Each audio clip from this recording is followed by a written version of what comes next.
उर्वशी महाकाव्य रामधारी सिंह दिनकर। इसका सारांश निम्न प्रकार है। दिनकर जी के महाकाव्य उर्वशी ने मानवीय मूल्य का उदात्तीकरण किया गया है। दिनकर जी के महाकाव्य उर्वशी में मानवीय मूल्यों का उदात्तीकरण किया गया है। महाराज पुरुरवा जो प्रतिष्ठानपुर के राजा हैं, स्वर्गलोक में पुरुरवा वहाँ की अप्सरा उर्वशी की एक दानव से रक्षा करते हैं, जिस कारण उर्वशी पुरुरवा पर मुग्ध हो जाती है। पुरुरवा भी उसको चाहने लगते हैं। पुरुरवा व उर्वशी दोनों गंधमादन पर्वत पर प्रेम में मग्न हो जाते हैं। उधर राजमहल में पुरुरवा की पत्नी महारानी औसीनरी एक पतिपरायण स्त्री है। विरह वेदना में जलते हुए भी और स्वयं को असहाय पाकर भी पति की आज्ञा का पालन करना अपना धर्म समझती है। वह पति हित के कार्यों में तल्लीन रहती है। महाराज पुरुरवा और उर्वशी गंधमादन पर अपने प्रेम में परस्पर डूबे रहते हैं। फलस्वरूप पुत्र आयु का जन्म होता है।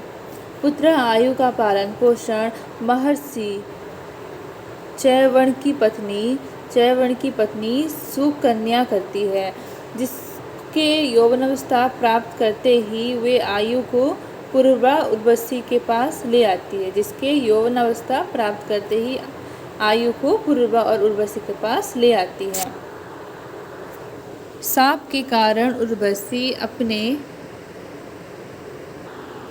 पुत्र को देखते ही स्वर्ग चली जाती है। पुरुरवा अपने पुत्र आयु का राज्याभिषेक कर उर्वशी के विरह में संतृप्त होने के कारण वानप्रस्थ को जाते हैं। संपूर्ण महाकाव्य में मानव के उदात्त लक्षणों का वर्णन किया गया है। उर्वशी महाकाव्य गीति नाट्य शैली में लिखा गया है। इस कारण काव्य के प्रथम अंक में दिनकर जी ने मेनका रंभा संवाद में अप्सराओं के प्रेम को स्पर्श शून्य प्रेम बताया है। कभी उनके लिए सूक्ष्म प्रेम की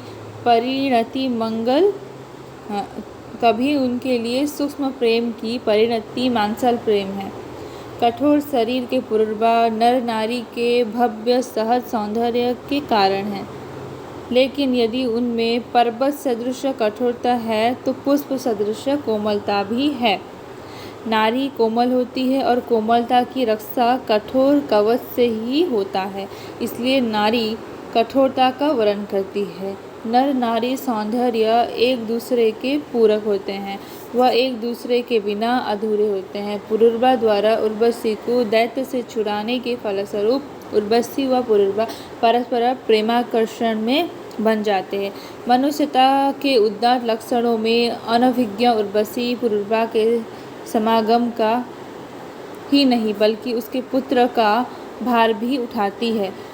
सहजन्या व उर्वशी जैसी अप्सरा इन सब से अनभिज्ञ ही थी, और नारियों में भी सलग गर्भिणी सत्वशील को देख मुझे सम्मानपूर्ण करुणासी हो आती है। कितनी विवश किंतु कितनी लोकोत्तर वह लगती है। द्वितीय अंक में पुरुरवा की पत्नी औसीनरी एक भारतीय नारी के रूप में सहज भाव के साथ प्रस्तुत होती है। पति गंधमादन पर्वत पर पराई स्त्री के साथ प्रेम में रत है। यह जानकर औसीनरी पतिव्रता धर्म का पालन करती है और प्रतिष्ठानपुर में पुत्रेष्टि यज्ञ का अनुष्ठान करती है। एक स्त्री के लिए उसके पति का प्रेम महत्वपूर्ण होता है। औसीनरी अपने पति के जीवन में उर्वशी के आगमन से विह्वल हो जाती है और स्वयं को मृत्यु देना चाहती है, परंतु औसीनरी के लिए यह भी असंभव हो जाता है।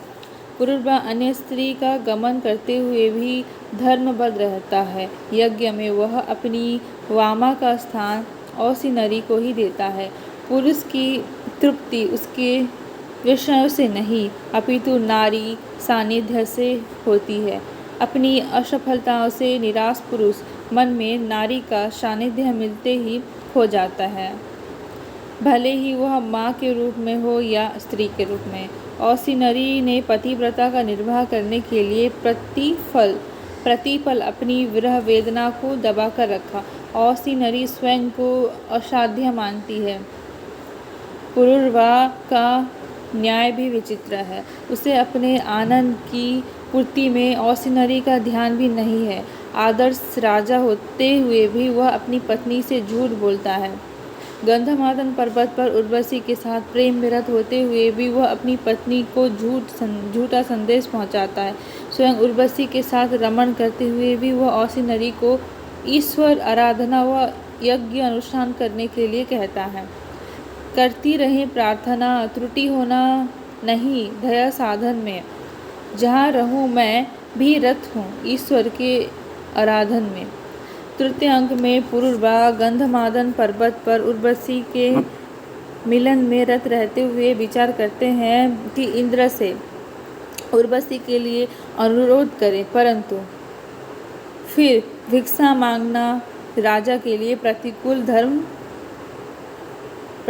धर्म मानते हैं। अपहरण नीति विरुद्ध मानता है। स्वर्ग पर आक्रमण करना भी वह धर्म विरुद्ध मानता है। वह बिना कारण किसी अन्य की भूमि पर अतिक्रमण नहीं करना चाहता।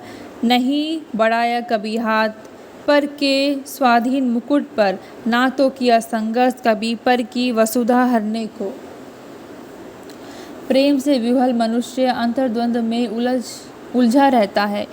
क्या सही क्या गलत वह इसी निर्णय को करता रहता है। प्रस्तुत काव्य में दिनकर जी एक प्रमुख उद्देश्य यह रहा है कि काम की अग्नि मंद होने पर ज्ञान की ज्योति भी शांत हो जाती है। पुरुरवा के हृदय में ज्ञान फिर प्रज्वलित होता है। प्रत्येक मानव अपने वासनात्मक क्षेत्र से ऊपर उठने का प्रयत्न करता रहता है। कौन है अंकुश, इसे मैं भी नहीं पहचानता हूँ, पर सरोवर में किनारे कष्ट में जो जल रही है आग है कोई नहीं जो शांत होती और खुलकर खेलने से भी निरंतर भागती है। आत्मिक प्रेम के वशीभूत होने पर सौंदर्य केवल दर्शनीय वस्तु ही रह जाता है। मानव को इन काम विषयक आकर्षण से मुक्त होने में अनेक बाधाओं से गुजरना पड़ता है। पुरुरवा की कामना मानवता से देवत्व तक प्राप्त करना चाहती है। मानव की देवत्व प्राप्त करने की आकांक्षा तथा कामाग्नि से भौतिक संसार के जाल में फैलाए रहती है। काम धर्म, काम ही पाप। काम किसी मानव को उच्च लोक से गिराहीन पशु जंतु बना देता है और किसी मन में असीम सुषमा की तृषा जगाकर पहुंचा देता है उसे किरण से विद अति उच्च शिखर पर। उर्वशी पुरुरवा के सामने प्रश्न उठाती है कि निर्जन स्थान में मौन रूप में ब्रह्म व्याप्त है, नभ में ज्योति पुंज बनकर, पाताल में अंधकार बनकर व्याप्त है। यदि ब्रह्म प्रत्येक वस्तु में है तो कुछ वस्तुओं से वह पलायन क्यों है? पुरुरवा, ऐसी कौन सी नई बात है जो तुम्हें शून्य की ओर आकर्षित कर रही है? चतुर्थ अंक में महर्षि चैवर्ण की पत्नी सुकन्या उर्वशी के पुत्र आयु को गोद लेती है। सुकन्या के इस कर्म पर महर्षि चैवर्ण स्वयं को गौरवान्वित अनुभव करते हैं। संसार में नारी का स्थान गौरवमयी है।